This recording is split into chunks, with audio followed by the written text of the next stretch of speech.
Welcome to Not Milk Never Milk. Subscribe if you're lactose intolerant. You need to act now. Check that your YouTube channel is a brand account because personal accounts cannot change primary email. Once confirmed, create the new Google account you will move the channel to. Make sure you can sign into it. Then sign back into your current YouTube account, go to Settings, choose Advanced Settings, and open the brand account details. This begins the ownership transfer process. Don't skip creating the new account and having both accounts accessible before proceeding.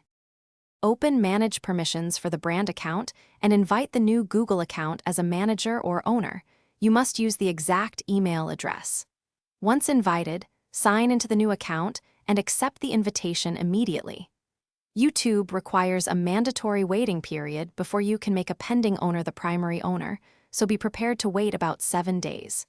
During that time, both accounts will have access. This ensures security and prevents accidental rapid transfers while the system validates the change.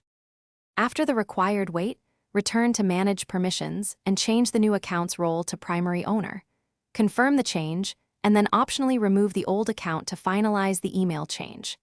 Make sure channel features and linked services still work, and update recovery and permission settings as needed. If something goes wrong, the top troubleshooting step is to verify the invitation was accepted from the new account and that both accounts are fully verified. Reissue the invite or convert the channel to a brand account if it wasn't one. Thanks for watching. If this was helpful, leave a like and consider subscribing. See you next time.